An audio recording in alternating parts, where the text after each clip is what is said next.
Welcome back. This is tutorial 6 on how to use Autodesk Inventor through making a SumoBot. So what we're going to do in this tutorial is assemble things together. So I've got my base here. I'm going to assemble a gearbox and some wheels onto it. So before I get into the next one, I'm just going to I'm just going to turn on a plane for you. Okay, so if I go to Origin, I go to ZY, I'm going to right mouse click and I can go visibility, and you'll see why in a minute why I just did this. Okay, so there's that, and I'm just going to quickly save. Okay, and now I'm going to start off my assembly. So I'm going to go up to New, Assembly. Okay, and from here you're going to see nothing in the screen, but down at the bottom your part's still there. Okay, and we'll see this in what happens in a bit. What happens here? So I'm going to start off with place this time around. And what place does is brings in parts to the assembly. The assembly has nothing other than just put stuff together. So I'm going to start with the base.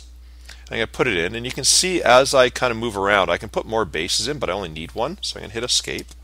Okay, and what happens is this part here is basically my foundation for building everything, right?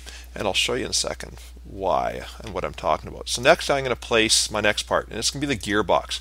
The gearbox is going to be located on the network for you, and it's going to be located under the shared drive, under a directory called assignments. So you have to scroll through all the different directories there, and underneath the assignments directory there will be a folder called Room 500, and underneath that folder called Room 500 there's going to be a directory called, or a folder called, Robotics 910, and in there will be this file here. So you'll have to go and find that.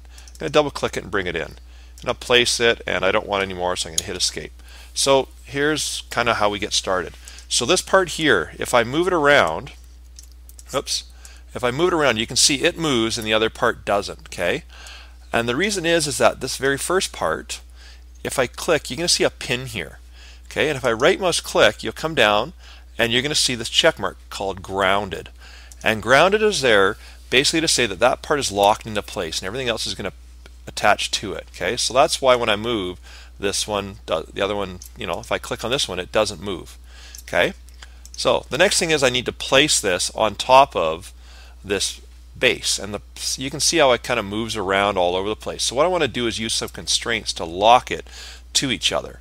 Okay, so I'm going to start off with constraining basically the gearbox to the base. So I climb up top here and I go constrain, and this dialog box comes up, and there's different things in here, and we'll talk about them as different tutorials go on, but we're going to use the one called mate right now.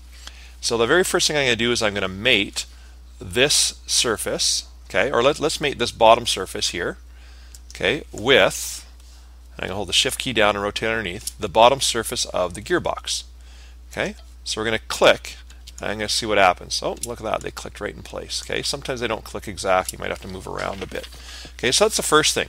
Now it's constrained flat to that. So if I actually go to the right here, you can see, I'm going to turn on View, Visual Style, Shading with Edges.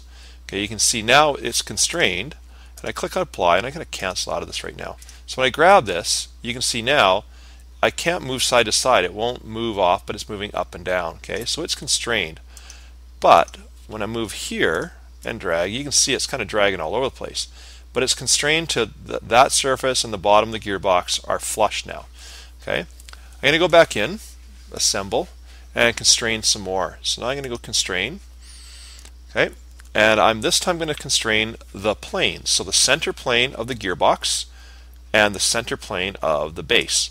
You can see it's going to pop into place. It's the wrong direction, so I'm just going to flip the solution to go to flush. Okay, and I'm going to hold the shift key down and spin it so I can see it. And then finally, the last one, I'm going to hit Apply because that's the way I want it. The last constraint is going to be this surface to there, and then I'm going to offset a bit. So I'm going to take this surface, I'm going to constrain it to this surface. You can see it pops into place. You can hear that popping sound, meaning it's done. I'm going to go to the top view so you can see this. And then what I'm going to do is I'm going to offset it. So I'm going to offset it, let's say 0.1. Okay, you can see it move, right? And I'm going to offset it, I don't know, 0.3. Oops, a little bit too much. Let's go 0.25. Okay, and there it's constrained. Okay, or there it's set into place and it lines up with the holes below. You can see the holes don't quite line up. We might want to change that in a little bit. Okay, and basically I'm going to click Apply, and I'm going to close this out, and there now is my gearbox constrained to the base. Okay, so now what we're going to do is bring in the wheels. So I'm going to go place, and I'm going to grab a wheel. So I've got a couple different wheels. I'm going to grab the wheel number 3, and I'm going to put 2 in this time. I'm going to right mouse click and cancel. And now what I'm going to do is constrain each wheel to the axles.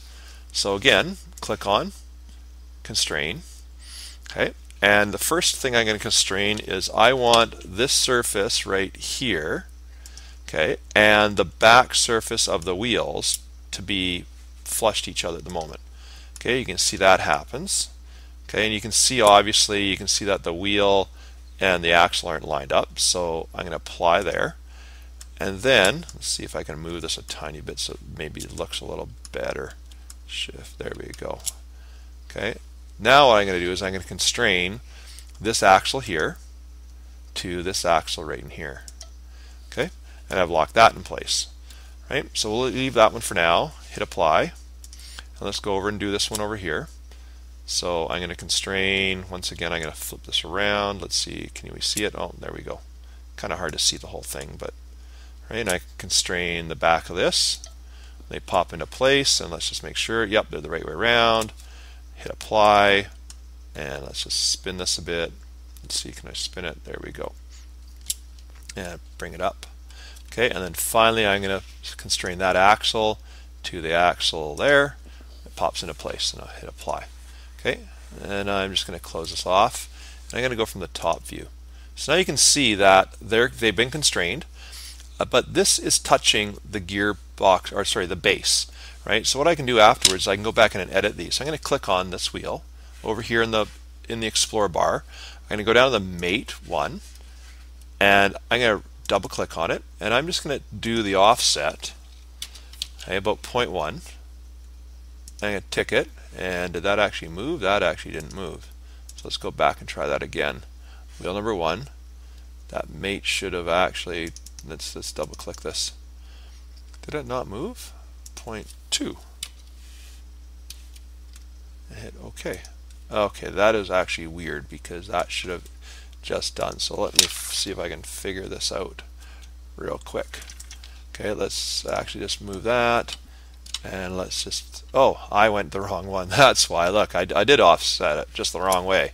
Okay, in the wrong. So let's get back into this one. Let's change this one back to 0. You got to make sure that you offset the right one.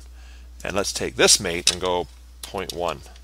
There we go. So when I look from the top now, you can see that one's just a tiny bit off of the edge here. Okay, and then I'm going to minimize this, and I'm going to come over to this one, and I'm going to take that mate, and that was kind of funny actually, and go 0.1.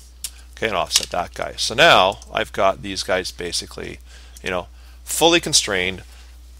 The offsets are there. I can see that there's something wrong in here because the holes don't line up, but we're going to deal with that one in the next tutorial. So this completes basically how to constrain your wheels and your gearbox to your body, or sorry, to your base. So that completes the tutorial.